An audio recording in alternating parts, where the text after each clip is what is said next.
Hello my dear students and parents, welcome to our math planet channel.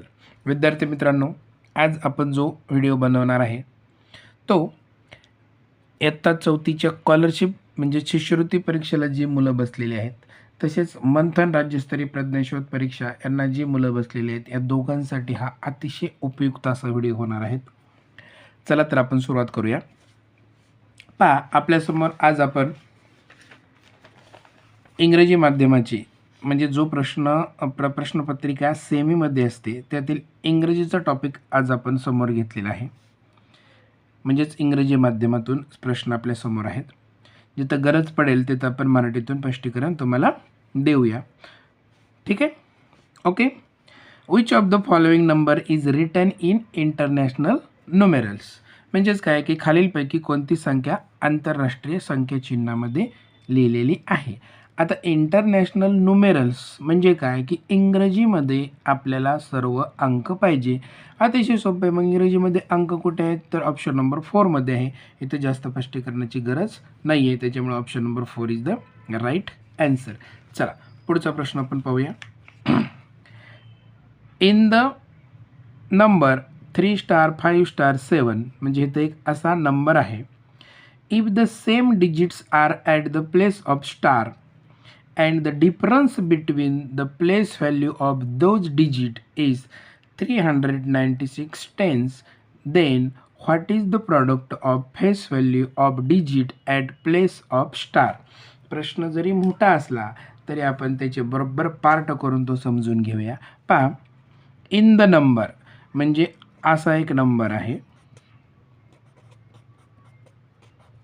म्हणजे इथं अशी एक 5 अंकी संख्या आहे की त्याच्यामध्ये ह्या स्टारच्या जागी सेम डिजिट आहे.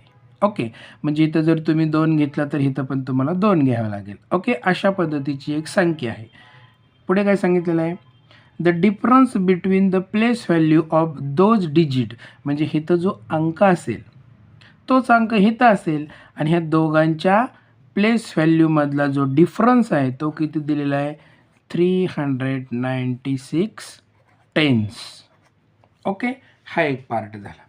आणि त्यांनी काय सांगितलं आहे पुढं, then what is the product of face value of digit at the place of star म्हणजे इथं जो तुम्ही अंक घेणार आहात तोच अंक इथं घेणार आहोत आणि ह्या दोघांचा गुणाकार किती असं आपल्याला विचारलेलं आहे.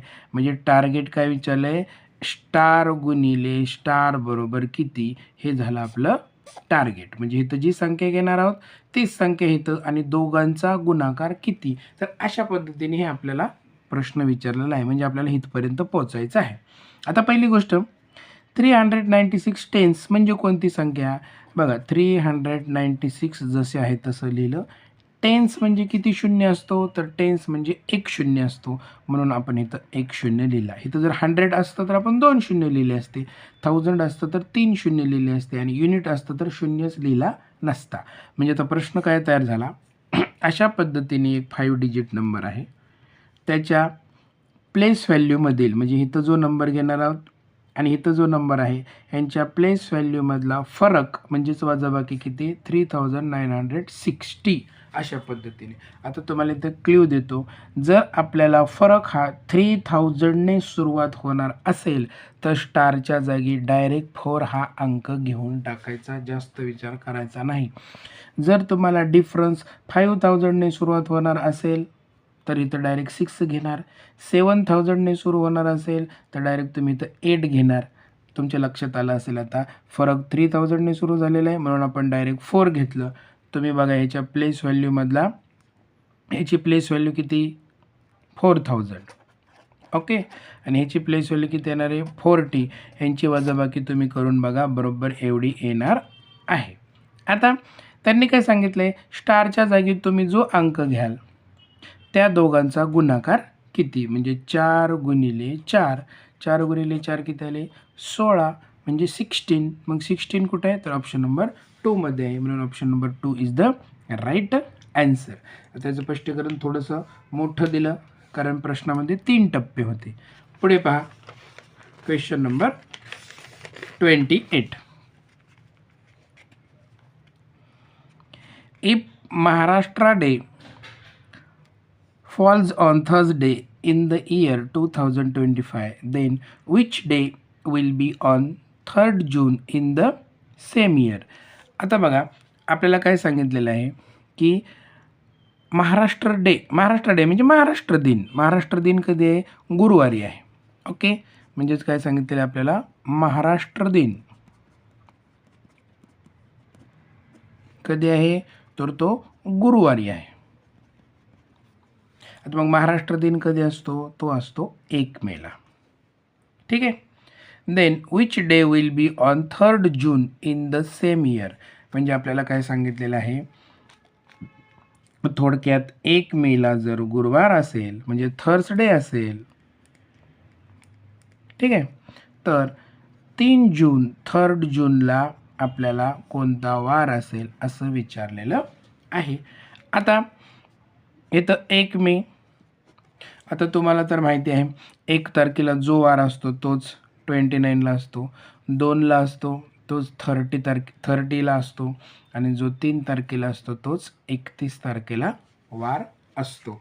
ठीक आहे. आता मे हा 31 दिवसाचा आहे, मग 1 मेला कोणता आहे? थर्सडे म्हणजेच गुरुवार. मग 29ला पण काय असणार आहे? थर्सडे. मग इथं थर्सडे, इथं फ्रायडे आणि इथं सॅटरडे. ठीक आहे. म्हणजे 3 तारखेला जो वार असतो तोच 31 तारखेला असतो, म्हणजे 31 तारखेला झाला सॅटरडे. मग 1 तारीख, 2 तारीख आणि आपल्याला विचारलेले आहे 3 तारीख, म्हणजे सॅटरडे म्हणजे इथं शनिवार, इथं येईल रविवार, इथं येईल सोमवार आणि इथं येणार आहे मंगळवार, म्हणजेच संडे, मंडे आणि ट्यूजडे. इथं कोणता वार येणार आहे? ट्यूजडे. मग ट्यूजडे ऑप्शनमध्ये कुठे आहे? तर ऑप्शन नंबर 1 मध्ये त्याचं उत्तर आहे. फ्रॉम 28चं उत्तर option number 1 is the right answer. आता हे जे स्पष्टीकरण आहे आपण इयत्ता 4थीच्या मुलांच्या दृष्टिकोनातून दिलेलं आहे. ठीक आहे. चला पुढे आता. Instructions for question number 29 and 30. In the following chart, number of customers consuming various juices at juice center in the city is shown. Then find the answers of the questions given below. आता बघा इथं काय दिलेलं आहे? इथं name of juices दिलेलं आहे, ज्यूसचे नाव दिलेलं आहे, आणि इथं कस्टमर्स हू ड्रिंक ज्यूस म्हणजे ज्यूसचं नाव दिलेलं आहे, आणि ज्यूस पिणारे आपल्याला कस्टमर्स दिलेले आहेत. आता इथं पहा सर्वात महत्त्वाचं स्केल असतं.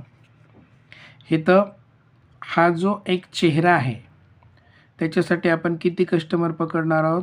2 कस्टमर पकडणार आहोत. लक्षात घ्या.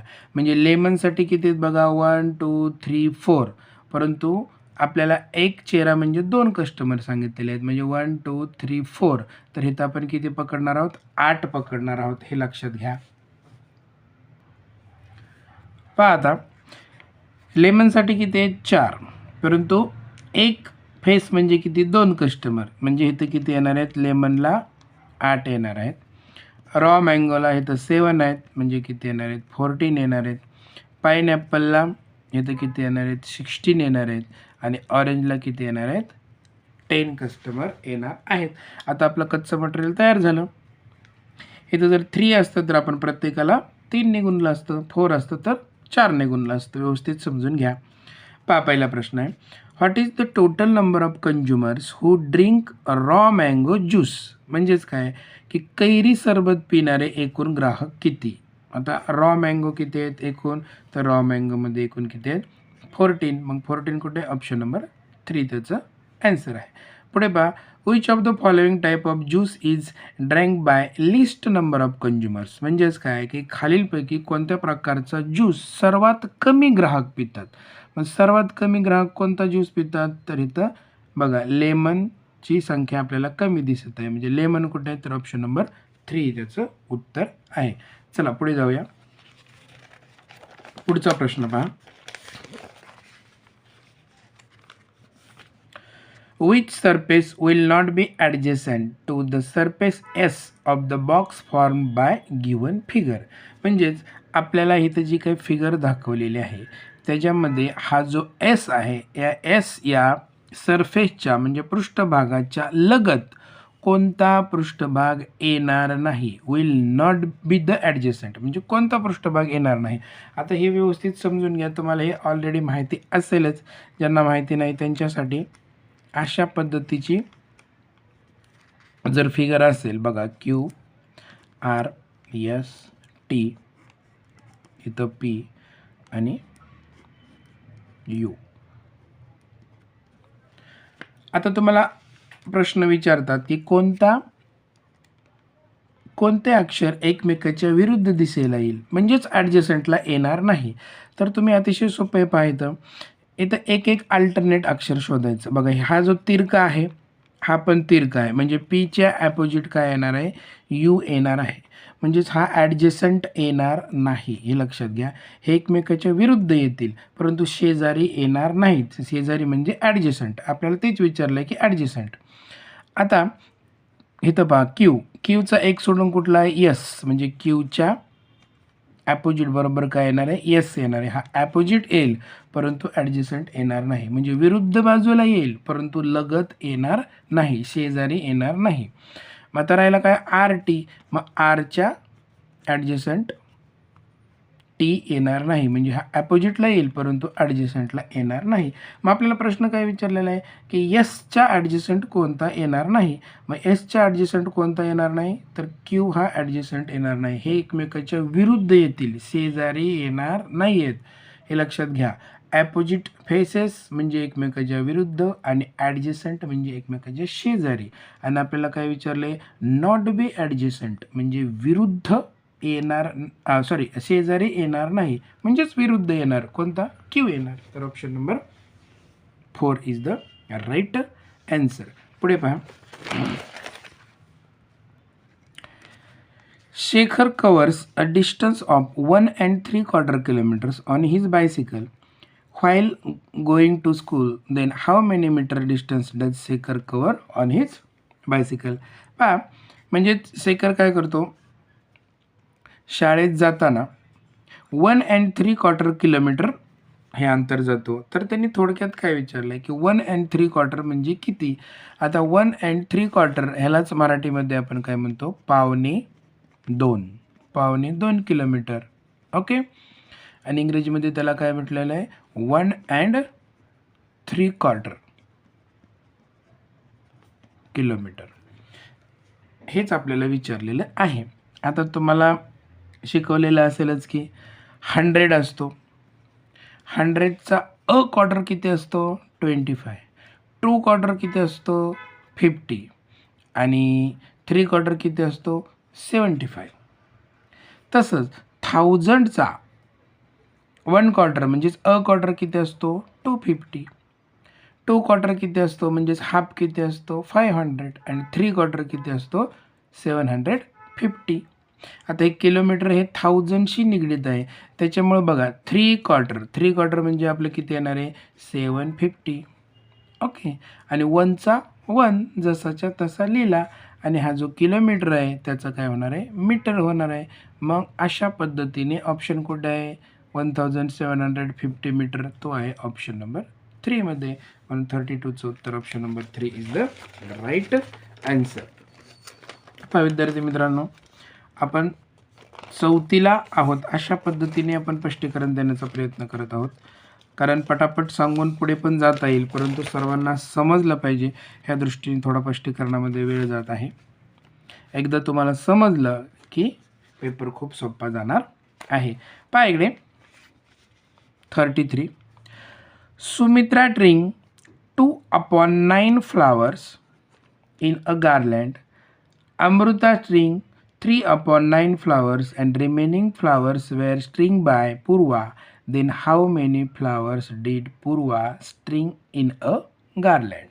म्हणजेच काय, एका माळेमध्ये सुमित्राने किती, 2/9 म्हणजे 2/9 फुले ओवली, अमृताने 3/9 फुले ओवली आणि उरलेली फुलं कोणी ओवली, पूर्वाने ओवली. तर त्यांनी विचारलेलं आहे की पूर्वाने एकूण किती फुलं ओवली. आता अतिशय सोपा प्रश्न आहे, पहा इथंच त्याचं उत्तर येतं. जो छेद असतो तेवढी एकूण फुलं आपण समजायची. छेद किती आहे? 9. ओके, म्हणजे एकूण फुलं किती आहेत? 9 असं समजा. 9 पैकी मग फक्त अंशाची बेरीज करायची. 3 आणि 2 किती? 5. म्हणजे उत्तर काय आलं? 5/9. म्हणजे ह्या दोघांनी, सुमित्रा आणि अमृता ह्या दोघांनी किती फुलं ओवली? 5. कितीपैकी? 9 पैकी 5. मग राहिले किती? 9 पैकी 5 गेली तर राहिले किती? 4. ओके, त्याने त्याला छेद फक्त 9 द्यायचा. म्हणजे या दोघांची बेरीज करायची. 9 पैकी 5 गेले तर राहिले किती? 4च राहिले, कारण 5 आणि 4 9 होतात. म्हणजेच पूर्वाने किती ओवले असतील? 4/9. आपण जर यांची बेरीज केली तर बघा, 2 आणि 3 5 आणि 4 9 आणि छेद हा सारखा असल्यामुळे तो आपण एकदाच लिहितो. म्हणजे 9 पैकी 9 टोटली फुले आपली त्याच्यामध्ये स्ट्रिंग म्हणजेच ओवली गेली असतील. ठीक आहे, म्हणजेच पूर्वाचं उत्तर किती आलं? Option number 4. 4/9. पुढचा प्रश्न.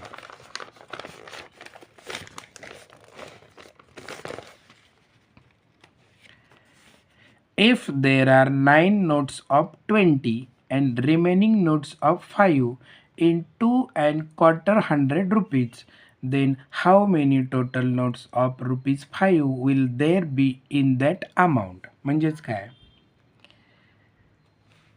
टोटल 2.25 रुपीज होते, म्हणजेच मराठीमध्ये 225 रुपये होते. त्याच्यामध्ये 20 रुपयाच्या 9 नोटा होत्या आणि उरलेल्या 5 रुपयाच्या नोटा होत्या आणि मिळून किती होते? 225 रुपये, म्हणजे 225 रुपये. तर त्यांनी विचारलेलं आहे की 5 रुपयाच्या नोटा किती? म्हणजे प्रश्न कसा मांडता येईल पहा. 20 रुपयाच्या 9 नोटा, ओके, आणि 5 रुपयाच्या काहीतरी नोटा आहेत, आपल्याला माहिती नाही, आणि ह्या सर्वांचे मिळून 2.25 म्हणजे 225 रुपये. आता तुम्हाला मी मगाशी सांगितलेले 2.25ला 2 आहे म्हणून 2 लिहितो, आणि 100चा अ क्वार्टर किती सांगितलेलं आहे तुम्हाला? 25. 2 क्वार्टर सांगितलेलं आहे 50 आणि 3 क्वार्टर सांगितलेलं आहे 75. इथं फक्त क्वार्टर आहे म्हणजे आपण 25 घेतलं, म्हणजे 225. आता पहा, 20 रुपयाचे किती नोट आहेत? 9. म्हणजे एकूण किती झाले? 9 0 0 9 2 18, 180 रुपये झाले. आणि 5 रुपयाचे किती आहेत आपल्याला माहिती नाही, आणि टोटल किती झालेले आहेत? 225. म्हणजे 180 मध्ये किती रुपये मिळवल्यानंतर 225 होईल. आपल्याला 225मधून 180 काय करायला लागतील? वजा करावा लागणार आहे. चला वजाबाकी करून घेऊया. 5तून इथं 5, 12तून 8 गेले 4. तुमच्या पद्धतीने तुम्ही वजाबाकी करा. किती आले? 45 आलेलं आहे. आता इथे किती रुपये आले? 45. म्हणजेच आता 5च्या किती नोटा म्हणजे 45 येणार आहेत? तर 5च्या 9 नोटा म्हणजे 45 येणार आहेत. 5 9 45 किंवा 5 9 45. म्हणजेच 5 रुपीजच्या किती नोट्स असतील? 9 नोट्स असायला पाहिजे. म्हणजेच option number 1 is the right answer. चला पुढे जाऊया.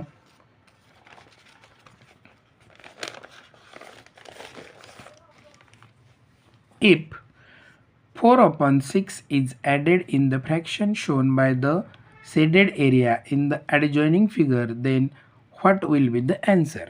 म्हणजेच काय? हा सोबतची जी आकृती दाखवलेली आहे ह्याच्यामध्ये हा जो रंगवलेला भाग आहे, म्हणजे जो हा शेडेड पोर्शन आहे, त्याच्यामध्ये आपल्याला 4/6 ॲड करायचे आहेत. तर किती ॲन्सर येईल अशा पद्धतीने तो प्रश्न आहे. आता शेडेड पोर्शन शेडेड पोर्शनचे तुकडे किती आहेत? 1 2 3. जेवढे रंगवलेले असतात ते वरती लिहितो आपण, आणि टोटल किती आहेत? 1 2 3 4 5 6. रंगवलेले आणि न रंगवलेले हे टोटल आपण डिनॉमिनेटरमध्ये लिहितो, म्हणजे छेदामध्ये लिहितो. म्हणजेच शेडेड पोर्शन किती? 3/6. आणि त्यांनी सांगितलेलं आहे ह्या शेडेड पोर्शनमध्ये काय ॲड करा? 4/6 ॲड करा. तर ॲन्सर किती येईल? आता बघा, 4 + 3 झाले 7, आणि हा 6 आपण तसाच लिहितो 7/6. 7/6 कुठे आहे? इथे आहे का नाही, म्हणजे ऑप्शन 1 गेला, ऑप्शन 2 गेला, ऑप्शन 3 पण गेला, सॉरी ऑप्शन 4 पण गेला, ऑप्शन 3 मात्र आपल्याला चेक करायला लागेल. बघा इथं जर सोडवलं तर 6 1 जा 6 आणि प्लस 1 7/6 असं त्याचं उत्तर येतं. Option number 3 is the right answer. चला पुढे जाऊया. पहा 986 डिवायडेड बाय इथं square is equal to 34. Then square is equal to how many, म्हणजेच काय 986ला कोणत्या संख्येने डिवाइड केल्यानंतर ॲन्सर आपलं 34 येणार आहे. आता ह्याचा दुसरा अर्थ काय की हा जो स्क्वेअर आहे तो इकडं आल्यानंतर काय होणार आहे, मल्टिपल होणार आहे. म्हणजेच काय की त्याचा दुसरा अर्थ असा होणार आहे की 34ला कोणत्या संख्येने मल्टिप्लाय केल्यानंतर उत्तर काय येणार आहे, 96. ते जर तुम्हाला कळत नसेल तर आपण एक दुसरं उदाहरण घेऊया. फॉर एक्झाम्पल इथं आहे 24. 24ला कोणत्या संख्येने आपण डिवाइड केलं तर उत्तर काय येणार आहे, 6 येणार आहे. ओके, मग आपण काय करतो, हे दोन पद्धतीने सोडवू शकतो. ह्या 6ने 24ला डिवाइड करू शकतो. ही एक पद्धत झाली, म्हणजे उत्तर किती येणार आहे, 6 4 जा 24, म्हणजे उत्तर येणार आहे 4. त्याचा दुसरा अर्थ हा 4 इकडे जाऊन काय होणार आहे, मल्टिपल होणार आहे, म्हणजे गुणाकार होणार आहे. 6 चोक 24. म्हणजे या प्रश्नाचे दोन अर्थ असतात. एक तर ह्या संख्येने ह्याला डिवाइड करा किंवा अशी संख्या शोधा की त्याने हे 34ला मल्टिप्लाय केल्यानंतर 986 येईल. ओके, तर आता ऑप्शनमधून आपण जाऊया. आता आपण भागाकार न करता गुणाकार करूया. आता आपण मोठ्या ऑप्शनपासून जाऊया किंवा सुरुवातीपासूनच जाऊया. चला 24 34 इंटू 24 जर केलं तर किती येते बघा, 24 4 जा 96, म्हणजे 24 चोक 96, मराठीमध्ये 24 त्रिक 72 आणि 9 किती होतात, 9 2 11, 816, म्हणजेच हे उत्तर येत नाही. चला 34 इंटू 29 करून बघूया. 29चा टेबल तुम्हाला पाठ असेलच, नसेल तर आपण आणखीन वेगळ्या पद्धतीने करू शकता. तुम्ही याचं उत्तर पहा करून. आपण आणखीन वेगळ्या पद्धतीने करूया. ही मेथड जर तुम्हाला माहिती असेल तर पहा. आपण कसं करतो, 9 4 जा 36, 3 2 जा 6, ही थोडी वेगळी पद्धत आहे. 3 9 जा 27 आणि 4 2 जा 8, म्हणजे ही आले 35. तुम्ही तुमच्या पद्धतीने गुणाकार करून बघा. शेवटी उत्तर येण्याशी आपल्याला मतलब आहे. उत्तर आलेलं आहे 986. म्हणजेच 34ला जर आपण 29ने जर गुणलं तर उत्तर काय येणार आहे, 986, म्हणजे ऑप्शन नंबर 2 त्याचं उत्तर आहे. तुम्ही तुमच्या शाळेतल्या पद्धतीने 9ने गुणाकार करा, नंतर 0 द्या, नंतर 2ने गुणा, नंतर बेरीज करा किंवा डायरेक्ट 29ने मल्टिपल केलं तरी चालेल. शेवटी उत्तर येण्याशी मतलब आहे. प्रत्येकाच्या वेगवेगळ्या पद्धती असतात. पुढे how will you write the number 25,399 in words. हा अतिशय सोपा प्रश्न आहे. पाहिजे 25,309 आहे, 25,399 म्हणजे याचं ऑप्शन नंबर 2 ह्याचं उत्तर आहे. हे तर काही जास्त स्पष्टीकरण देण्याची बिलकुल गरज नाही आहे. पुढे पहा, how many total 2 digit numbers from 1 to 100 are completely divisible by 5. म्हणजे ह्याचा अर्थ काय होतो की 1 to 100मध्ये असे किती नंबर आहेत की जे टोटल 5ने डिव्हिजिबल होतात, म्हणजेच 5ने पूर्णपणे भाग जातो. असे 1 to 100मधले एकूण नंबर किती आहेत, अशा पद्धतीने आपल्याला क्वेश्चन विचारलेला आहे. आता मग 5ची डिव्हिजिबिलिटी टेस्ट काय आहे, म्हणजे 5ची कसोटी काय आहे की ज्या संख्येच्या युनिट प्लेसला 0 किंवा 5 असेल तर ते कम्प्लिटली डिव्हिजिबल बाय 5 असतात, म्हणजे 5ने त्याला निशेष भाग जातो. मग 1 to 100मध्ये शेवटला 0 असणाऱ्या संख्या किती आहेत बघा, 10 20 30 40 50 60 70 80 90 आणि 100. म्हणजे टोटल संख्या किती झाल्या बघा, 1 2 3 4 5 6 7 8 9 10, म्हणजे टोटल संख्या किती झाल्या 10. ओके, आता हा 0वाल्या झाल्या. आता शेवटी 5 असणाऱ्या टोटल संख्या किती आहेत? तर त्यासुद्धा 10 आहेत बघा. 5, 15, 25, 35, 45, 55, 65, 75, 85, 95 बघा किती आहेत ह्या? 1, 2, 3, 4, 5, 6, 7, 8, 9, 10 ह्यासुद्धा किती आहेत? 10 आहेत. परंतु प्रश्न आपल्याला काय विचारलेला आहे? How many total 2 digit number. इथे 5 हा 2 डिजिट नाही आहे, त्याच्यामुळं हा आपण कट करूया. म्हणजे टोटल संख्या किती झाल्या? 9 झाल्या. म्हणजे ह्या 10 आणि ह्या 9 टोटल किती झाल्या? 19. मग 19 कुठे? ऑप्शन नंबर 4मध्ये आहे. चला पुढे जाऊया. How many total pairs from the following are correct. आता याच्यामध्ये फिगर आणि त्याचं नाव करेक्ट आहे का आणि ते किती फिगरमध्ये आहे अशा पद्धतीने आपल्याला विचारलेलं आहे. बघा हा आहे अँगल, परंतु यांनी दिलेले लाईन म्हणजे हे रॉंग आहे. पुढे इथं दिलेलं आहे पॉईंट आणि त्याचं उत्तर पण पॉईंट दिलेलं आहे, म्हणजे एक वेळा तर बरोबर आहे. एक कंडिशन बरोबर आहे.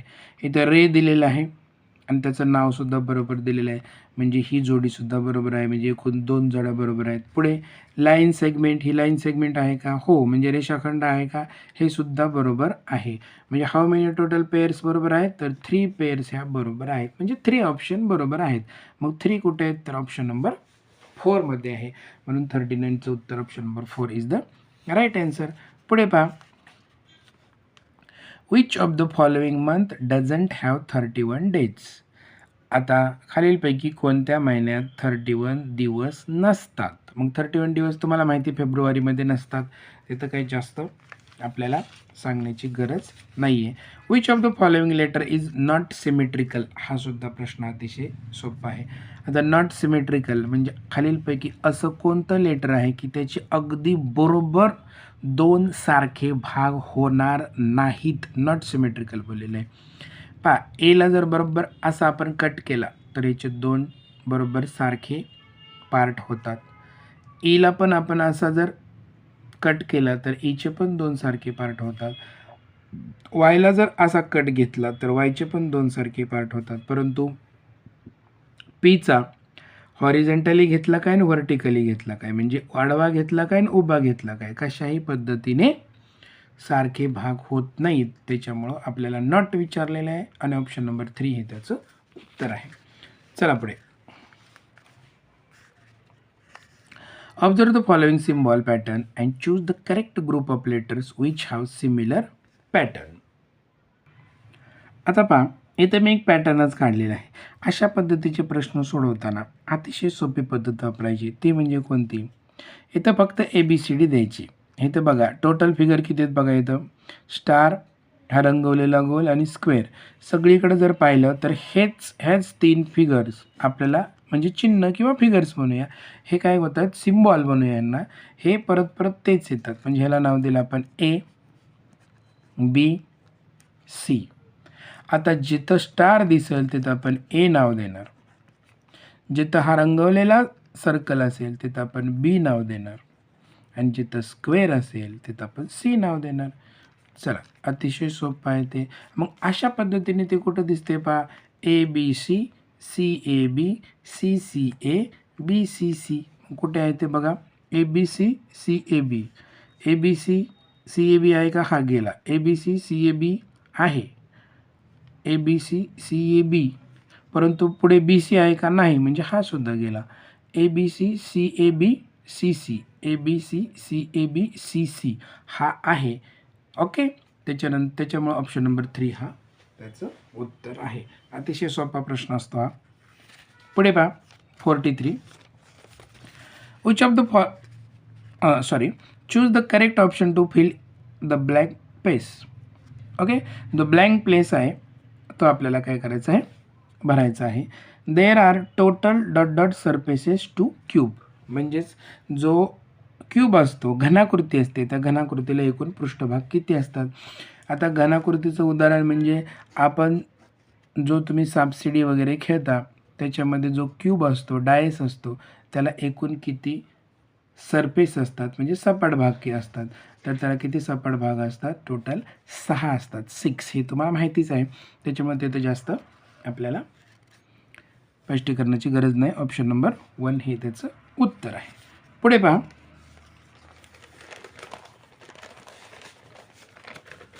Which of the following option has the correct descending order of fractions? म्हणजेच काय, खालीलपैकी कोणत्या पर्यायातील अपूर्णांकाचा उतरता क्रम योग्य आहे? म्हणजे डिसेंडिंग ऑर्डर कुठे योग्य आहे ते आपल्याला विचारलेलं आहे.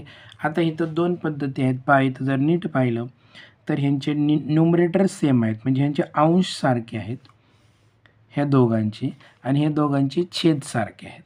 आता ज्यांचे छेद सारखे असतात ते छेद आपण झाकायचे असतात. ओके.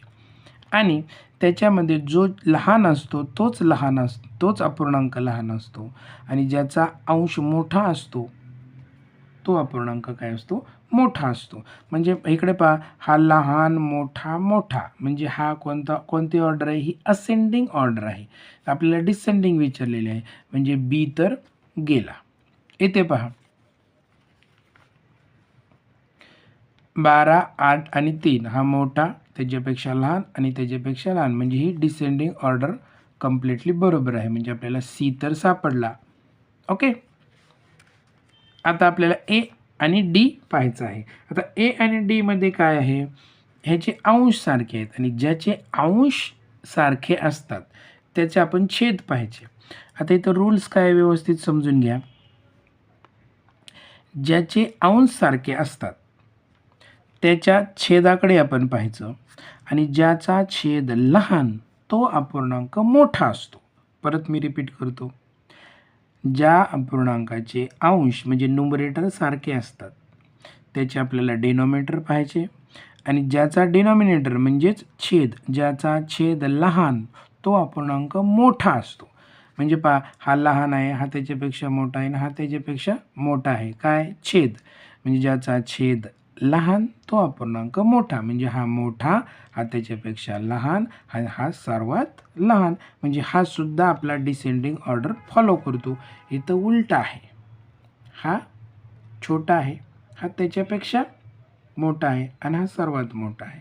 म्हणजे इथं असेंडिंग ऑर्डर आहे. आपल्याला डिसेंडिंग पाहिजे, म्हणजे ए आणि सी हे त्याचं प्रॉपर उत्तर आहे. ए आणि सी कुठे? ऑप्शन नंबर 4 मध्ये आहे. चला पुढे. 45.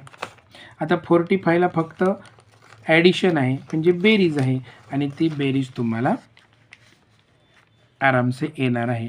तर 45 आणि 46 मध्ये काय? डिसेंडिंग ऑर्डरमधला नंबर आपल्याला शोधायचा आहे, म्हणजे उतरत्या क्रमाने आपल्याला शोधायचं आहे. त्याच्यामुळं 45 आणि 46 हे तुम्ही सोडवायचं आहे, आणि त्याचं ॲन्सर तुम्ही कमेंट बॉक्समध्ये टाकायचं आहे. आणि आन्सर टाकल्यानंतर त्याचं तुमचं नावसुद्धा त्याच्यासमोर लिहा, जेणेकरून कोणत्या मुलानं ते बरोबर दिलेलं आहे ते आपण पुढच्या व्हिडिओमध्ये काय करूया, त्या मुलांची नावं सांगूया. पुढे पहा. 47. 3 star 270 minus 989 star. Okay. 2 star 3 7 आणि स्टार. तर त्यांनी काय सांगितलेलं आहे, हा जो स्टार आहे त्याच्या जागी अशी ऑप्शनमधली कोणती संख्या घ्यावी जेणेकरून याचं उत्तर बरोबर येईल. आणि ह्या स्टारच्या जागी एक कंडिशन आहे, सेम डिजिट असायला हवा. इथं जर समजा तुम्ही 2 घेतला तर इथे पण 2, इथे पण 2, इथे पण 2, अशा पद्धतीने आलं पाहिजे. आता एक लक्षात घ्यायचं, आता इथं 0 आहे, आणि आपल्याला काय करायची? सबट्रॅक्शन करायची. म्हणजेच 0पेक्षा नक्कीच इथं काय असायला पाहिजे?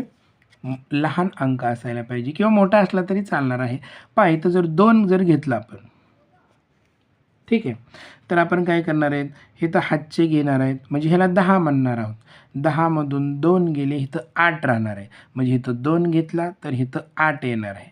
परंतु कंडिशन कशी आहे? इथं 2 घेतला तर इथं पण 2 यायला पाहिजे, म्हणजे 2 घेऊन चालणार नाही आहे. चला पुढचा अंक घेऊया, 5. इथं जर आपण 5 घेतला, ठीक आहे, तर इथं पण आपल्याला 5 घ्यायला पाहिजे. उत्तर 5 यायला पाहिजे. चला येतंय का बघूया. 10 मधून 5 गेले इथं राहिले 5, हातचा आला 1. याचं आपण 17 म्हणतो. 17 मधून 10 गेले खाली राहिले 7, हातचा आला 1. 12 मधून 9 गेले 3, हातचा आला 1. इथं पण 5 घ्यायला लागेल आपल्याला. 5ला आपण 15 म्हणतो. 15 मधून 10 गेले खाली राहिले 5. म्हणजेच सगळीकडं काय होतात, हातचा इथं 1 येतो. 3तून 1 गेला 2. म्हणजे उत्तर अतिशय व्यवस्थित येत आहे. आता ही हातच्याची जर वजाबाकी तुम्हाला कळत नसेल तर आपण वेगळ्या पद्धतीने सोडूया. टेन्शन घेऊ नका. आपल्याला 5 कसं आलं पाहिजे तर 3. ठीक आहे. इथं स्टार आहे तर किती घेतला 5, 2, 7, 0. म्हणजे मी 5 कसा घेतला ते तुम्हाला कळेल. कारण बऱ्याचशा नवीन पद्धतीमध्ये पुस्तकी वजाबाकी आहे ती हातच्याची नाही आहे. बघूया असं उत्तर येते का बरोबर. इथं 5 घेतलं, इथं 5 घेतला. आपण काय करतो अशा पद्धतीने सॉल्व करतो. ठीक आहे ना. 10तून 5 गेले 5, 6 मधून 9 जात नाही. पुन्हा आपण काय करतो हातचा घेतो. इथं 1. 16तून 9 गेले खाली राहिले 7. इथं 1तून 8 जात नाही. पुन्हा आपण हातचा घेतो. 11तून 8 गेले 3. 4तून 9 जात नाहीत. पुन्हा आपण हातचा घेतो. 14तून 9 गेले 5 आणि 2 2. 2, 5, 3, 7, 5. म्हणजे इथं पण 5, इथं पण 5, इथं पण 5 आणि इथं पण 5 घेतल्यानंतर ते बरोबर उत्तर मॅच होत आहे. म्हणजेच option number 2 is the right answer. आता पुढे पहा. Which of the following option will form the smallest 4-digit number using each digit only once? म्हणजेच काय, खालीलपैकी कोणत्या पर्यायातील अंक प्रत्येकी एकदाच वापरून 4 अंकी लहानात लहान संख्या तयार झाली पाहिजे. आता इथं जर पाहिलं आपण तर तुम्हाला माहिती की ज्या संख्येमध्ये 0 असतो तो लहानात लहान संख्या तयार करताना 0 2च नंबरला घ्यायला लागतो. मग इथं जर संख्या तयार केली तर आपण सुरुवातीला कोणती येईल 1, 0 2 नंबरला, नंतर 2 आणि 5 म्हणजे 1025 ही संख्या होणार आहे. नंतर दुसरी जर आपण घेतली तर 0 2 नंबरला ओके इथं 2 4 8 म्हणजे 2000 सुरू होणार आहे. इथं 1000. चला पुढे काय, लहानात लहान करताना सुरुवातीला लहान संख्या 1 2 3 4 1 2 3 4 आणि चौथा ऑप्शन आहे 1 0 2 3. मग इथं जर नीट ऑब्झर्व केलं आपण ह्या चारही संख्यामध्ये तर सर्वात लहान संख्या कोणती होणार आहे 1023 म्हणजे 1023. ऑप्शन नंबर 4 मध्ये जे डिजिट दिलेले आहेत त्याच्यापासून ते तयार होते म्हणून ते त्याचं उत्तर आहे. पुढे पहा. How many total statements from the following statements are correct? There are total 25 prime numbers from 1 to 50 numbers. आता प्रश्न नीट समजून घ्या. How many total statements from the following statements are correct? म्हणजेच काय, खालीलपैकी जे काही स्टेटमेंट दिलेले आहेत, विधानं दिलेले आहेत त्यापैकी किती योग्य आहेत. म्हणजे इथं किती दिलेले आहेत 1 2 3 4. ह्याच्यापैकी 1 बरोबर आहे, 2 आहेत, 3 बरोबर आहेत का 4ही बरोबर आहेत. अशा पद्धतीने आपल्याला प्रश्न विचारलेला आहे. प्रश्नाचा अर्थ तर आपल्याला कळलेला आहे. आता पुढे पहा. Option, there are total 25 prime numbers from 1 to 50. 1 to 50 मध्ये 25 प्राईम नंबर आहेत का, नाही आहे.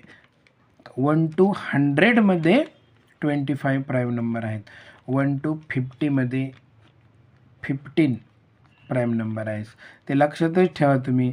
असं लक्षात ठेवायचं 15 + 10 = 25. म्हणजेच काय 1 to 50 मध्ये 15 आहेत आणि 51 पासून 100 पर्यंत किती प्राईम नंबर आहेत 10 आहेत. असे 1 to 100 पर्यंत टोटल किती आहेत 25 आहेत. प्राईम नंबर म्हणजे मूळ संख्या लक्षात घ्या. म्हणजे प्रश्नाचा अर्थ काय होता 1 ते 50 पर्यंत 25 मूळ संख्या आहेत. नाही, 1 ते 100 पर्यंत 25 असतात. म्हणजे पहिलं स्टेटमेंट हे चूक आहे. दुसरं पहा. There are total 50 even numbers from 1 to 100 numbers. म्हणजेच काय 1 ते 100 पर्यंत एकूण 50 समसंख्या आहेत. आता 1 ते 100 पर्यंत एकूण 100 संख्या असतात. त्याच्यापैकी 50 हे इवन असतात आणि 50 हे ऑड असतात. म्हणजे 50 संख्या सम असतात आणि 50 संख्या विषम असतात. त्याच्यामुळे यांनी काय सांगितलेलं आहे 50 इवन नंबर्स, तर हे बरोबर आहे. तिसरा ऑप्शन काय, 2 is only one even prime number, म्हणजे 2 ही अशी संख्या आहे की ती समसुद्धा आहे आणि मूळ आहे. 2 ही एकमेव अशी संख्या आहे जी इव्हन आहे आणि ती प्राईम आहे, त्याच्यामुळे हे सुद्धा बरोबर आहे. पुढे 97 is the largest 2 digit prime number, हे सुद्धा बरोबर आहे. 97 हा सगळ्यात मोठा 2 अंकी मूळ संख्या आहे, प्राईम नंबर आहे. सर्वात मोठी 2 अंकी प्राईम नंबर म्हणजे मूळ संख्या कोणते, 97 आहे, हे बरोबर आहे. कारण 97 ही 2 अंकी सर्वात मोठी आहे, म्हणजे ती कोणाच्याच पाड्यात नाही आहे. तुम्ही जर 91 पासून, हे सुद्धा लक्षात ठेवा, 91 पासून 100पर्यंत एकमेव प्राईम नंबर आहे आणि तो आहे 97, म्हणजे हे सुद्धा बरोबर आहे. किती स्टेटमेंट बरोबर आहेत, 1 2 3, मग 3 कुठे आहे, तर ऑप्शन नंबर 1 मध्ये आहे. आता पुढचा प्रश्न, 17,000 plus 40 tens plus 57 units is equal to question mark. आता अतिशय सोपं आहे. 17,000 म्हणजे 3 शून्य, प्लस 40 टेन्स म्हणजे 1 शून्य, आणि प्लस 57 युनिट्सला काही शून्य नसतो. म्हणजेच काय करायचं, यांची आपण बेरीज करूया. 17,000 प्लस 400 प्लस 57 किती येणार, ती 17,457, ती कुठे आहे, ऑप्शन नंबर 1 मध्ये आहे. पहा विद्यार्थी मित्रांनो, ह्या व्हिडिओमध्ये आपण 26 पासून 50पर्यंतचे म्हणजेच टोटल 25 क्वेश्चन्स आपण घेतलेले आहेत. पुढच्या पार्ट 2 मध्ये आपण 51 पासून 75 पर्यंतचे प्रश्न आपण सॉल्व्ह करणार आहोत. आशा करतो की ह्या व्हिडिओमधले सर्व कन्सेप्ट तुम्हाला छानपैकी कळालेले असतील. व्हिडिओ आवडला तर लाईक करा, शेअर करा आणि चॅनलला सबस्क्राईब करायला विसरू नका. जी मुलं 4थी स्कॉलरशिपला आणि 4थी मंथनला बसलेले आहेत त्या सर्वांपर्यंत हा व्हिडिओ पोहोचवा. आणि तुम्हाला जे काही 2 प्रश्न विचारलेले आहेत, प्रश्न नंबर 45 आणि 46 ह्याचा आन्सर काय करा, तुम्ही कमेंट बॉक्समध्ये टाका. धन्यवाद.